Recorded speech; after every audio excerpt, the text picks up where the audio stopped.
En este video exploramos una serie de eventos trágicos con un destino inevitable. Se recomienda discreción al espectador. Se trata de la Operación Sinindor, en la que India llevó a cabo ataques contra 9 objetivos en Pakistán, en respuesta a lo que afirma fue una masacre auspiciada por Pakistán en Pahalgam, donde fallecieron 26 turistas.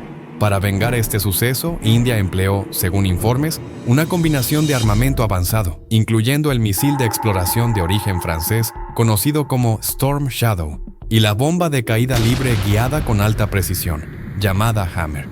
Comenzando con el despliegue de los aviones de combate indios, entre ellos el Rafale, también de fabricación francesa. Aproximadamente a la 1:28 de la madrugada, India inició ataques con misiles de precisión dirigidos contra 9 objetivos de alto valor ubicados en Pakistán o en la región de Cachemira controlada por Pakistán. Estos objetivos incluían, según se informa, puntos estratégicos como Baja Welper, sede de Jaish Mohammed, Murik, conocido por albergar instalaciones de Lashkar-Tama, así como Terrakallen, Salcot, Viber, Kotley y Muzaffarabad. La Fuerza Aérea India desplegó cazas Rafale armados con misiles de crucero Scalp y bombas guiadas Hammer de alta exactitud.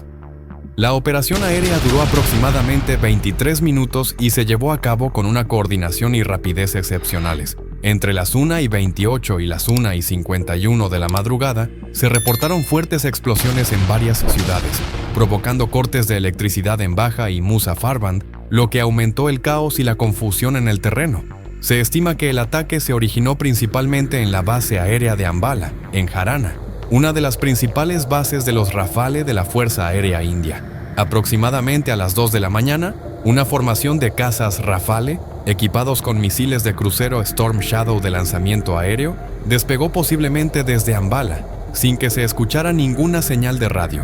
El Rafale, con su alcance extendido y perfil furtivo, ascendió a gran altitud y mantuvo una trayectoria oblicua hacia la frontera internacional, evitando la detección radar y permaneciendo en el espacio aéreo indio.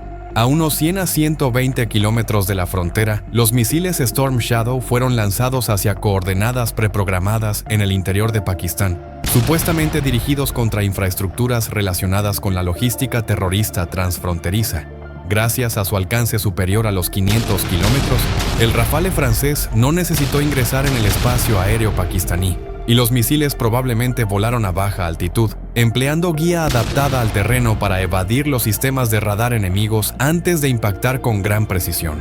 Simultáneamente, una oleada secundaria de aviones Rafale, armados con bombas Hammer de alcance extendido, munición modular de alta agilidad, se desplegó para ataques tácticos contra posiciones avanzadas cerca de la línea de control. Estos aviones, quizás despegando desde Ambala o desde las pistas de operaciones avanzadas en Jammu, lanzaron las bombas Hammer desde una distancia aproximada de 50 a 70 kilómetros, dirigidas a búnkeres y corredores de movimiento en áreas como Kloti y Bimber. Estas bombas de precisión son capaces de penetrar refugios reforzados y probablemente se emplearon para neutralizar refugios fortificados que se cree albergaban operativos de Milán o depósitos de armamento. El Sukhoi Su-30 siguió una trayectoria distinta, desplazándose más hacia el sur y el oeste antes de lanzar misiles BrahMos dirigidos a nodos logísticos estratégicos, incluyendo supuestos depósitos de armas y centros de radar que apoyaban la guerra irregular. El misil BrahMos, que vuela a velocidades superiores a Mach 2.88, reduce considerablemente el tiempo de reacción del adversario, alcanzando blancos situados entre 400 y 500 kilómetros dentro del territorio pakistaní. Con el alcance extendido del Su-30, la aeronave pudo completar la misión y regresar sin atravesar espacio aéreo hostil. Para respaldar estas operaciones aéreas, se desplegó una red de drones kamikaze, posiblemente modelos alfas autóctonos o unidades israelíes Sky Striker, desde lanzadores móviles avanzados cerca de Ridgely y Punch. Estas plataformas no tripuladas fueron lanzadas horas antes y han estado sobrevolando las áreas objetivo asignadas, cuando las señales en tiempo real confirmaron la presencia de movimientos enemigos o líderes. Estos drones suicidas se lanzaron en picado sobre sus blancos, causando daños localizados pero críticos, en particular a estaciones de radio móviles y a un convoy de vehículos de mando que, según informes, se dirigía hacia una base fortificada. Los misiles Storm Shadow pueden ser lanzados desde el Dassault Rafale, Eurofighter Typhoon y más recientemente desde aviones MiG-29, Se trata de un misil de crucero de lanzamiento aéreo de baja detectabilidad. Curiosamente, el desarrollo del misil Storm Shadow también es conocido en Francia como Scalp EG. Por ahora, describiremos paso a paso cómo funciona esta tecnología. La aeronave libera el misil. Después de unos segundos, el misil despliega sus dos alas. En la primera fase, utiliza la inercia y el GPS como sistemas de guía, descendiendo a baja altitud para realizar un vuelo de crucero y determinar su posición mediante GPS. Vuela por debajo del radar y cerca del terreno y las colinas. Por esta razón, los radares del ejército de Pakistán no lograron detectar el misil Storm Shadow. En la etapa final se emplean un buscador térmico y un sistema de reconocimiento de contornos del terreno para dirigir el misil. Usa un buscador infrarrojo con sensor IR para rastrear y procesar imágenes, ayudando a planear su trayectoria hacia el objetivo. En la fase final, el misil asciende a una mayor altitud, permitiendo al sistema de mando y control monitorear el blanco incluso en la oscuridad, mediante un enlace de datos bidireccional.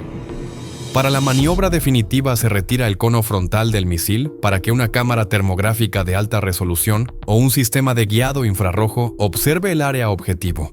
El misil intenta localizar su objetivo basándose en la información previamente almacenada. Si todo sale como se espera, se lanza en picado para destruirlo. Pero veamos cómo funciona todo este proceso. Según las autoridades de India, Adil Ahmed Kher, un residente de Bigbahara que había regresado de Pakistán, jugó un papel fundamental en la orientación del grupo.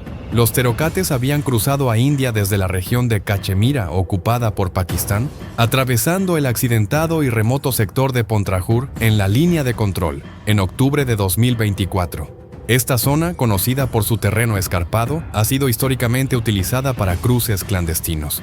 Tras infiltrarse, el grupo se desplazó de manera encubierta por las rutas boscosas y montañosas de Jammu y Cachemira. Evitaron ser detectados, manteniéndose en caminos interiores y zonas elevadas, hasta llegar a Anantnag y, finalmente, a Pahalgam. Los atacantes emergieron de los densos pinares que rodean la pradera de Baseran, un destino turístico muy popular, y lanzaron su ofensiva, abriendo fuego contra los turistas que allí se encontraban desprevenidos. A continuación, revisemos la cronología detallada del ataque y cómo se fue desarrollando el horror. Alrededor de las 2:25, los supervivientes relataron haber escuchado las primeras ráfagas de disparos, mientras los turistas disfrutaban de un picnic o se preparaban para marcharse. Luego, se produjo un breve silencio inquietante que sembró confusión y temor entre los presentes. A las 2:45, militantes armados con ropa de camuflaje, unas figuras surgieron del bosque cercano y comenzaron a disparar contra un turista hindú y otro cristiano. Los testigos describieron cómo los atacantes, en ocasiones, seleccionaban a los hombres, preguntándoles si eran musulmanes antes de decidir si disparar. Muchos turistas se refugiaron, ocultándose tras cercas, deslizándose por laderas fangosas o sumergiéndose en fosos para evitar el fuego. El tiroteo persistió durante aproximadamente 30 minutos. A las 3 de la tarde, los atacantes apuntaron contra los turistas que intentaban escapar por las escasas salidas disponibles. En esta brutal emboscada, al menos 26 personas perdieron la vida, incluyendo un oficial de la Marina en su luna de miel y un ex banquero. Alrededor de las 3:40 de la tarde, helicópteros del ejército indio llegaron al lugar, dando inicio a una operación de evacuación a gran escala. Las fuerzas especiales aseguraron rápidamente la zona a las 4 de la tarde, guiando a los supervivientes aterrorizados y desconcertados a un lugar seguro. En medio del caos, los terroristas lograron escabullirse de nuevo en el denso bosque circundante antes de que las fuerzas de seguridad pudieran enfrentarse a ellos. Testigos e investigadores posteriores informaron que los atacantes aprovecharon la cobertura del bosque para facilitar su fuga, sacando el máximo provecho del terreno accidentado. La topografía y el camuflaje natural del entorno facilitaron su escape. Para evadir aún más la detección, el grupo supuestamente abandonó teléfonos móviles robados durante su retirada. Según las últimas informaciones, los terroristas siguen prófugos, con una persecución masiva en marcha por los bosques y colinas que rodean Pahalgam y Anantnag. Así, Pakistán podría responder si los ataques indios continúan durante los próximos meses. Por el momento, ambas partes parecían decididas a evitar lo impensable, el uso de armas nucleares, aunque ninguna parecía dispuesta a renunciar a un conflicto convencional a gran escala. Pakistán, consciente de que su ejército y economía eran superados por los de la India, Comprendió que el tiempo no jugaba a su favor. Sus estrategas acordaron que si la guerra debía estallar, tendría que ser rápida e implacable. Espero que hayas disfrutado de este increíble viaje.